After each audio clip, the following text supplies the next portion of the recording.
Good morning, ladies and gentlemen, and welcome to the Save SA Wine live stream. We are this morning streaming on Facebook. We are streaming on YouTube. We are streaming on Twitter via Periscope. It's the 12th of October 2020. It's Monday morning, a new week in the Winelands, and we have quite a few nice announcements to make and a very nice featured podcast for you. And yes, thank you to everybody that's supporting our group. Our group is very, very active in support of our wineries. If I look at all the pictures and stuff of people enjoying our wines over the weekend, thank you to everyone that enjoys the best of the winelands. That is fantastic. And we want you all to get people to join the movement. Come to www.facebook.com/groups/Save SA Wine. We really need to work hard to save our wine industry. As you know, we are going to have very few international tourists coming to the winelands this year. So we need to focus on the local market. And we are so happy that people are joining the movement and supporting us. If you have friends and family that doesn't join our group yet, please ask them to join today. Facebook.com/groups/Save SAY. Um, our featured producer for today is part of our 1660 campaign. Our 1660 campaign is we are um, showcasing 60 South African wine producers, one a day for 60 days. We started on the 30th of August and continuing right through to the 28th of October. So there's still about 14, 15 days left. And there's going to be some nice producers coming up, so keep an eye on this. Today's featured producer is the iconic Kanonkop estate in Stellenbosch, a very well known estate, and uh, please support Kanonkop. Kanonkop is a fourth generation family owned estate which is handed down from generation to generation and is now in the hands of brothers Paul and Johann Krige. The name Kanonkop is derived from a hillock kop on the Simonsberg mountains above the estate. During the 17th and 18th centuries, a cannon, or kanon, was fired to announce sailing ships' arrival entering Table Bay. The roar of the cannon would be the signal to local farmers who were waiting to make the 50-kilometer journey to the harbour to load up the wagons with fresh fruits and vegetables to barter their produce. The first wines bearing the Kanonkop label were produced in 1973. To wine lovers familiar with century-old châteaux and domains of Bordeaux and Burgundy, respectively, the winemaking of this estate may seem surprisingly young, but the Kanonkop wines, if I may say so myself, are fantastic. For 1973 was the year in which Kanonkop's contention for a place in the annals of South African wine greatness began, just 3 years before the death of the man to whom the wine estate owes everything it has achieved and all the recognition it has attained, Mr. Paul Sauer. And if you ever have the opportunity to drink a bottle of Kanonkop Paul Sauer, you will really see why. So please support Kanonkop. Go to our website, savesawine.co.za. That's www.savesawine.co.za. And please also like us on Instagram, instagram.com/savesawine.co.za. Then we have a giveaway. Our sponsors, the Fishwives Club, have upped the ante in the gift card giveaway stakes. They're giving away random 100 Rand gift cards to be used in their store, and you can sign up directly. Just add your email address, and you'll be entered into the lucky draw for a gift card. Or leave a comment. We also giving away gift cards to random commenters. But the site to sign up on is fabulousgift.gr8.com. That is fabulousgift.gr8.com. Don't miss out. Sign up for the gift card giveaway. You could be a winner, and they're giving away a ton of gift cards to lucky people like yourself, and it can be used in the Fishwives Club boutique. Then again, we want to appeal to people this week. If you have time, make the trip out to the Winelands if you're close. Come visit the Winelands restaurant, visit the Winelands uh, for wine tasting. Buy some South African wine. If you haven't booked your Christmas holiday yet, perfect time. Book in Cape Town. Come visit the Winelands. We are not going to have a lot of international tourists, so we still need to work very, very hard to save our wine industry. So we appeal to everyone. And then we have a featured podcast with every live stream. And this morning, it's very, very apt that we are actually featuring our producer of the day, Kanonkop. I interviewed Deirdre Taylor. She's the sales and marketing manager of Kanonkop Wine Estate. And they've got a very interesting story. You can learn more about Kanonkop. Also tune in tonight at night at 7 o'clock for our evening podcast. But now, without further wasting any further time, I'll gonna play a short explainer video about Kanonkop, and then you guys can meet Deirdre Taylor, the sales and marketing manager of Kanonkop Wine Estate.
Welcome to About the Winelands.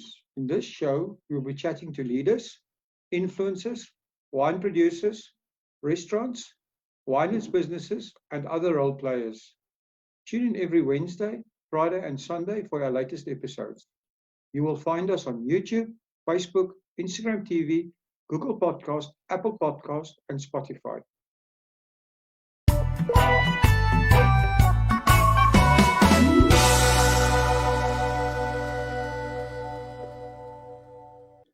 Good day, everyone, and welcome back to About the Winelands. Today I'm speaking to Deirdre Taylor. Deirdre is the Sales and Marketing Manager at Kanonkop Wine Estate. Good morning, Deirdre, and welcome to About the Winelands. Good morning. Thank you very much for having me. It is our pleasure. So, Deirdre, I'd like to know, and I think our listeners will be interested to know, is tell us a little bit about yourself and how you became involved in the wine industry. I suppose, like all good things in life, the wine industry happened to me by accident. I grew up in Cape Town, and I moved to Stellenbosch to come to university, and I was studying, I enrolled to study industrial psychology. And I realized during the course that industrial psychology was not really for me, but I completed my degree. and of course got exposed to lots of wine along the way. So a very happy accident. I started working in the cellar door at Morgenhof years ago, and that's where my journey started, and fell in love with wine, and I think I've been selling wine since 2002, so quite some time. That is quite some time. How long have you been at Kanonkop? I'll be here. I started in September 2013, so just under 7 years. Okay, that's quite a while as well. So, you know, Kanonkop has a rich history also, and also this with some famous winemakers. Can you tell us a bit more about Kanonkop, its history and its winemakers? I think one of the most fantastic things about Kanonkop, so everybody involved here, really, you feel like you're part of one big family. And we're just under, I think we're around 65 people that work on the property. And for a winery that's been making wine since the 40s, and our brand started in 1973, that was the first vintage that labeled that the name Kanonkop appeared on a wine label. And we've only had 3 winemakers since then. So Jan Borland Krige was our first winemaker. Obviously, at the time, he was also a Springbok rugby player. So whether he made wine during the day and played rugby at night, or vice versa, you know, that's what he did. And he's a very colourful and very interesting personality to chat to, and hugely knowledgeable. And you can still ask him now, so what was the vintage like in 75? And he'll be able to tell you, oh, it was this or that, and so much rainfall, it was a dry year, or this was a challenge. And he remembers each and every one. It's incredible. So we have a really long history of very, I'd say, big characters, big personalities, and also hugely talented winemakers that have worked on the property. But we've actually only, as I said, had 3. So Jan Borland was our first. And then obviously he left to take over the reins at Frissenhof, and where he carried on making wine there. And then Beyers joined us in 1980. And then obviously in the 80s, tough time for wine industry in South Africa, and you know, obviously everyone still under apartheid, but it was under the curatorship, or under the winemaking or the cellar master of Beyers, that Kanonkop really started to become well known. And Beyers was also responsible for making the first vintage of Paul Sour.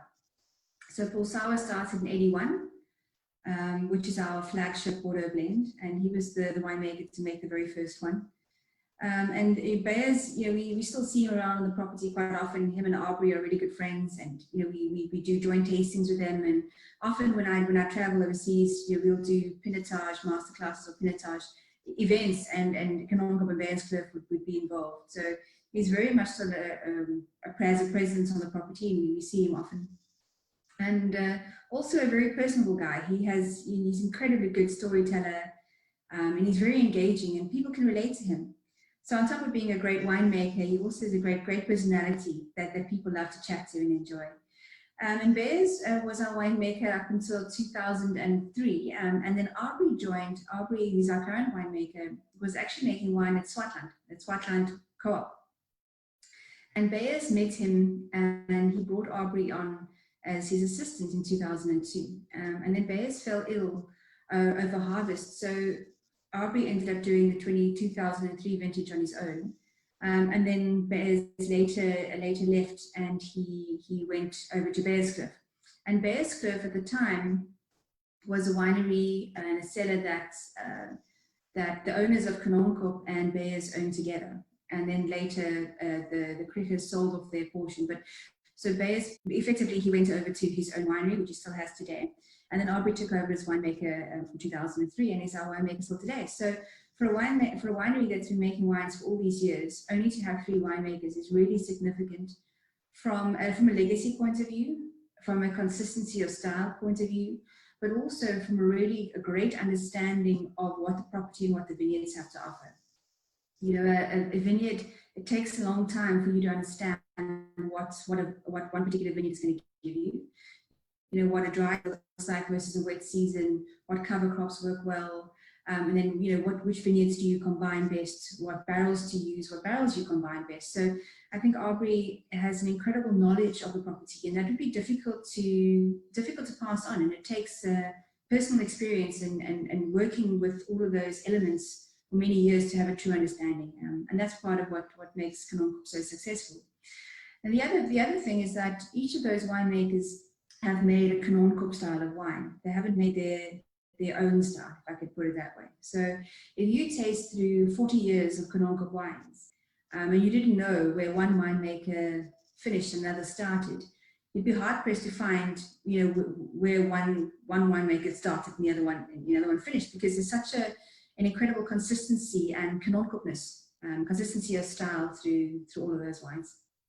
So the Kanonkop is a family-owned winery, Johann and Paul Krige, that own the property, two brothers, and they inherited the farm from their mom, who was a Sauer, and her father was Paul Sauer, and his father was J.W. Sauer. So it's a fourth generation family property that passed from the Sauer to Krige family through marriage.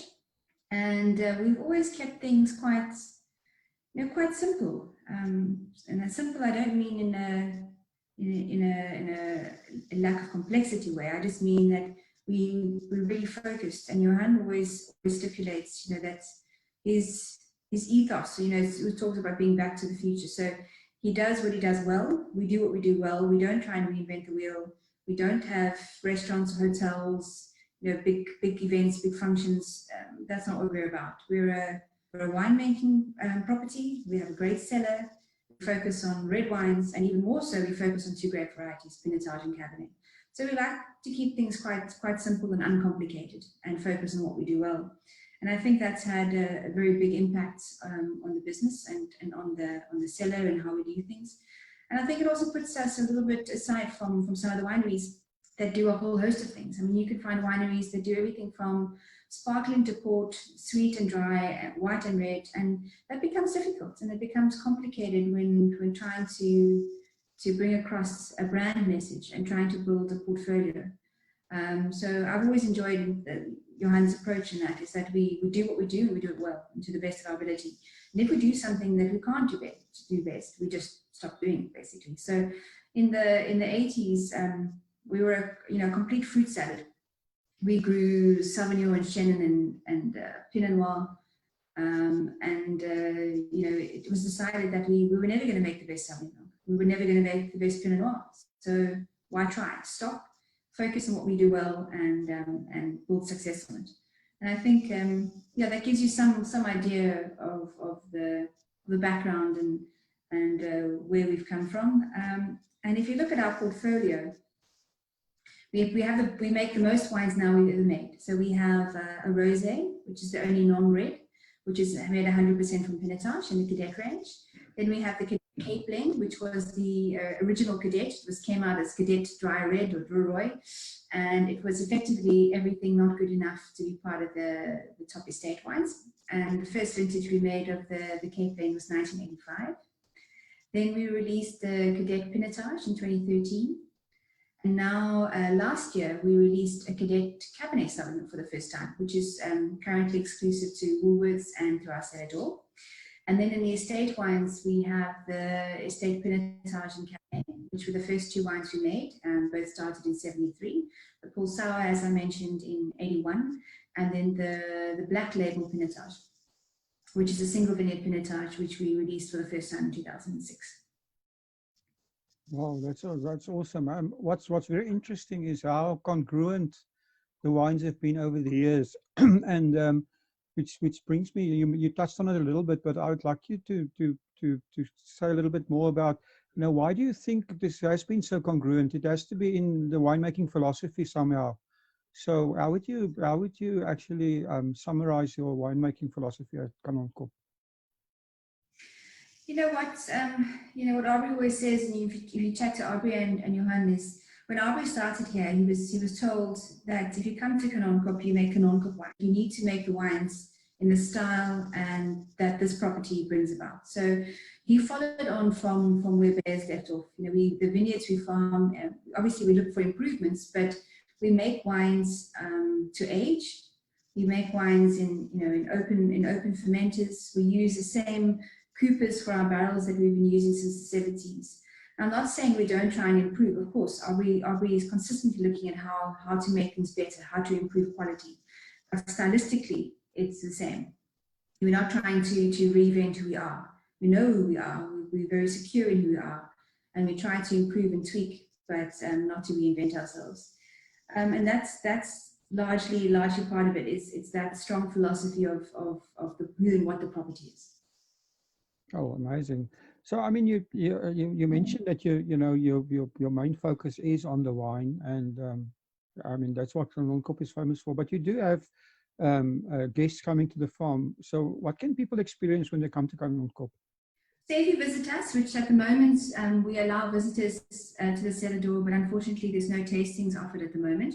Usually, you come to the cellar door, you can taste all of the wines for a normal fee.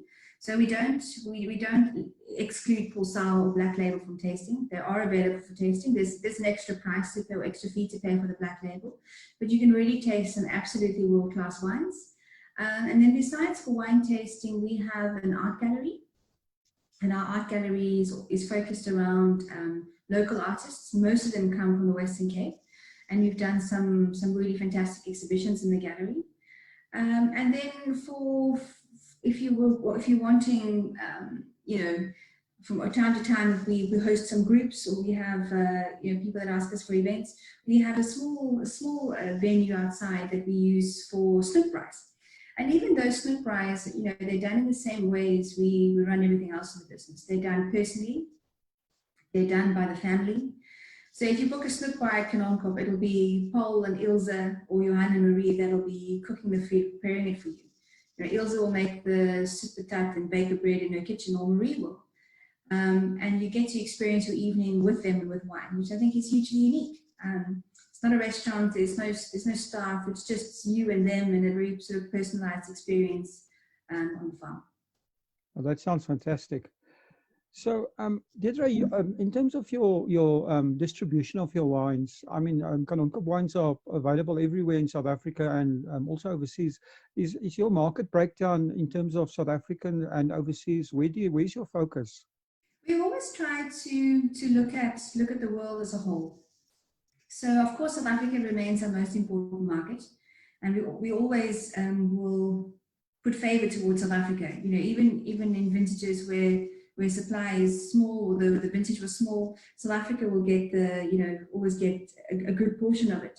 And we're currently selling about 60% of our production is in South Africa, and 40% is export. And that export we export to just around 60 markets. So we are quite widely available, but we have a huge support base, a huge fan base at home in South Africa, which is amazing. And I think that's where you want to be. If people locally and your neighbors love the wine, and Stellenbosch people come and buy wine from us all the time, we have a good support in our town. I think that's important. So when visitors from overseas come to South Africa, or come to Stellenbosch, and they meet friends or family, or come to visit with people bring them to Kanonkop. They take them to restaurants and share Kanonkop wines. So once again, that sort of personal connection that people have with the brand, they share on to others. So although we make a fair amount of wine, especially on the cadet side, the estate wines remain quite limited in production.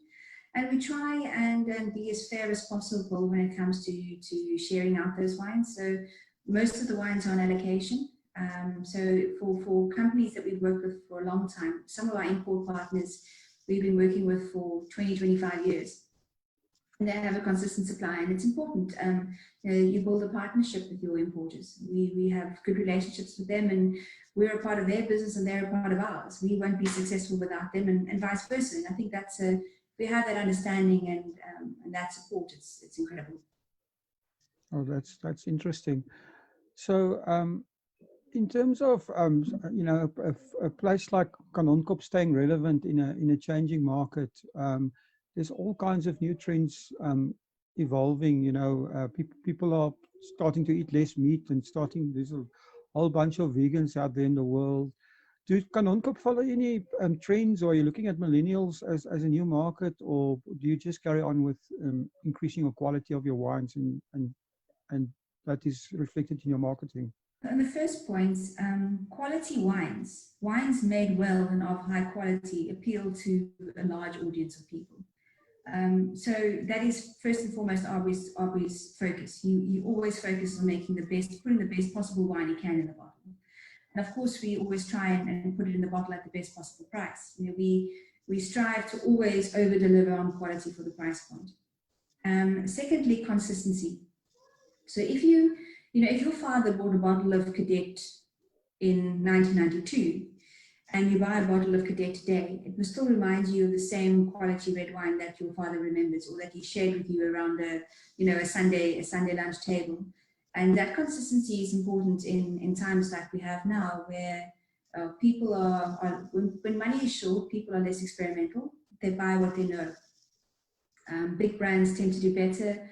International brands seem to do better. If you think of, I read a great article written by one of the top guys from Conchiatoro, and that was amazing to see that if your brand is known and trusted, you pull through difficult times so much easier and so much better than new brands or brands that are not known, because people have less money to spend, and they'll rather spend 100 Rand on a bankable bottle of wine that they know than spend 100 Rand on something they're not sure of and they're not sure they're going to enjoy. So that's I think has been one of the most important factors for Kanonkop during the lockdown and during COVID. Kanonkop has been people that have been drinking our wine and buying wine from directly, for 20 or 30 years, and they've continued, which is amazing. So in terms of changing and what we've done, Kanonkop is, our wines are all vegan friendly, and I think that's important, and we do communicate that. So no matter whether you vegetarian or vegan, you can enjoy our wines quite confidently. Making sure we put the best possible products in the bottle and put that product on the shelf at the best possible price. Making sure our wines are available and easy to access. Funnily enough, we didn't know at the time, but we recently redid our website and simplified our wine shop, our online wine shop, and that went live just a couple of weeks before lockdown, which helped us immensely. So we work with a lot of a great number of retailers around the world. So you can find our wines in Carrefour in Belgium and in Park in Switzerland. So it's made it easy for people to have access to the wines, and that, as I said, was very, very beneficial. And if you look at how people are shopping and how people are buying, and the change in consumer behavior, less and less people will go out to restaurants for the next while. More people are obviously buying at retail. They tend to want to buy at smaller stores closer to home, and of course, online has seen massive growth. And we were lucky enough to be available in all of those channels. We work with all the major retail groups in South Africa. We work with them online, so it's been really easy and simple for people to be able to access a bottle of Kanonkop. And of course, if you make it easy for a customer to get their hands on your product, then they will buy it. This is true. I think, you're mentioning the coronavirus, and, we all had to rethink our business models, and you've touched on it a little bit, but are there any other changes or new things that you have in mind that you might have considered over this period? Kanonkop is always operated, we're a fairly small team.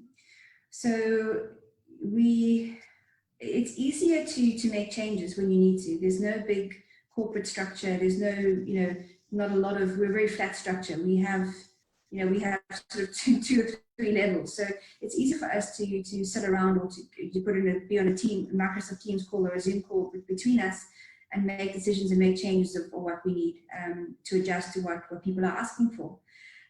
We have seen that more and more people want to, as I say, buy locally, support the farmer, which has been amazing. We're seeing many more people buy directly from the winery, which has been great.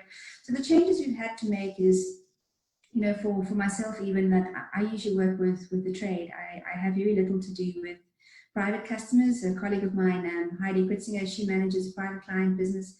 So our private clients and our cellar door have been inundated with orders and requests. And so we've had to, reshuffle our work days a little bit and reshuffle the man hours. So for those of us that are involved in the trade side of the business, put in a couple of extra hours to help us set it all.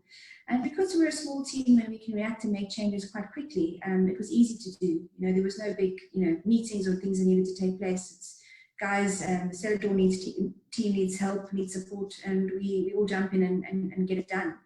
And I think that's also one of the, it's been hugely beneficial to understand one another and one another's needs.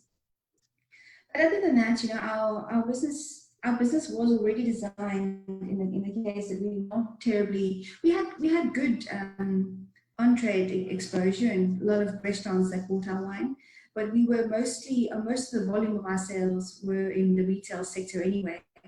And those are the sector, that's the sector, retail and online, that's growing. Obviously, online has done incredibly well, but we were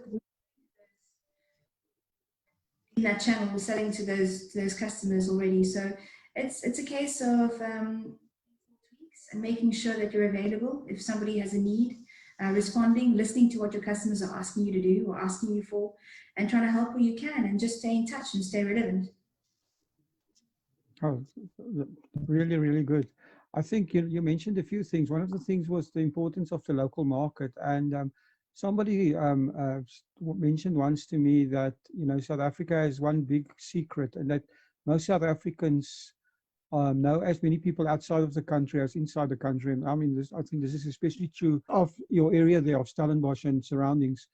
Do you find that word of mouth, I suppose, is still your biggest way to actually get your awareness and your message out about Kanonkop? And a second part of that question is, do you actually embrace new things like social media and stuff, which is almost like a technology word of mouth? Or is that part of your strategy? Very much so, and you hit the nail on the head completely. So as I was saying, we have people that have been buying our wines for years, and they're proud to buy Kanonkop and they're proud to serve Kanonkop. And they introduce so many people to the brand, whether they have friends or family from overseas coming to visit, they happily share Kanonkop with them, or whether they travel. And social media has been a very big part of our communication. We have a good database of people that we chat to regularly. And when it comes to Instagram, Facebook, and Twitter, we work with all of those, and we try and build as much direct conversations as we can. And a number of the partners we work with, the importers we work with, have a similar philosophy. So yeah, I mean, I've spoken to, I've met upper South Africans, whether it be in London or New York, who are saying that they love Kanonkop and they've come to tastings that we've done, and when they have lunch or dinner with friends and family, or invite them around for a braai or a barbecue, they're happy to share Kanonkop because they're proud of it. They're proud of this wine from South Africa, and they want to show, they brag, or they brag a little bit about what products come from South Africa. And I think that's amazing, because if you've been introduced to something around a table with your friends, or around a braai with some mates, you're more likely to take notice of it and to appreciate it. That works so much more effectively, and you're likely to internalize it and to take it on board, than if standing in a store and a promoter tries to come and tell you and sell you something. It's not nearly as effective. So yeah, if it wasn't for people that loved the brand and supported us, we wouldn't be here today. So I think that's been one of the biggest successes for us, is that personal connection with people who love and share our wines. Deirdre, you've had an exciting wine journey. So what is the most important thing that you've learned from your wine journey so far? Number one, I love wine. So I'm first and foremost a wine person. I always joke, if the wine industry had to end today, what would I do? I have no idea. Maybe I'll go sell beer. But I love wine. I love to drink wine. And I think if you love what you do and you love your product, what makes the wine industry so much better is, even in your downtimes, even in times when things are tough, at least you've got a product that you can enjoy. I mean, how do you wake up and be excited in the morning if you sell toothpaste or toilet paper? What gets you out of bed? And it's very seldom that you work with people that are not nice or that you don't like. And it's very seldom that you travel to places that are not nice and you don't like. So you're hugely fortunate in the industry. It is a lot of work though. And there is a bit of a myth that the wine industry is so glamorous and it's easy. It's really not. There's a lot of a hell of a lot of competition. It's probably one of the most competitive sectors in the world. And if you work for a winery in South Africa, I mean, South Africa is only 4% of the world's production. It's small, and not that many people know about you. And it's a lot of sharing of stories and sharing of products and engaging with people that you need to do to win them over. But it's hugely pleasurable, very enjoyable, and I've loved it. I hope I get to stay in the wine industry for the rest of my career. It's my plan, for as long as they'll have me. Well, it's great that you love what you do. So can you give us your very own wine quote, or a wine quote that that you like? I suppose there's two things that I often say. A really great bottle of wine, I describe it as, this is a wine I can sit in the corner and drink. The wine is so superb that you don't need conversation with it, because conversation will just interrupt your thought process and processing and enjoying what you have in the glass.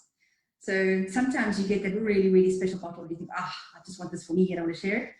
But I think from the business perspective, and I really have always enjoyed I enjoy the commercial side of the business. I enjoy the business as much as I do wine. Deirdre, that's been so interesting. How do, if people want to get hold of Kanonkop, how do they get hold of you guys?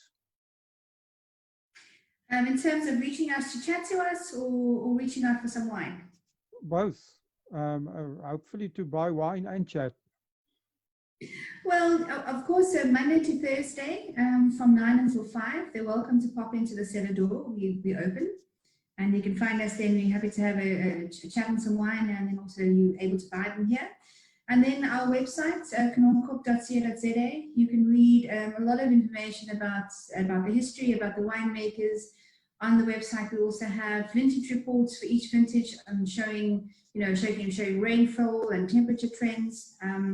There's some a short video you can watch on watching the winemaking process, and you can order wine on our online shop. And then, of course, we're available, as I said, in all the major retailers in South Africa, and you can find us. You can find us quite often in all of your good wine stores. Okay, that's awesome. Deirdre, it's been a pleasure talking to you, and very interesting. Thank you very much. I know you're busy, for spending the time doing this, and I think everybody will appreciate it. Thanks very much, Will, and for everybody else, thanks for listening, and thank you for continuing to support Kanonkop as your wine of choice. Thank you for supporting our show. If you would like to get more exposure for your business, please have a look at our sponsorship options. Thanks again for supporting About the Winelands. Please follow us on YouTube and on our social media channels. All details and links are in the description.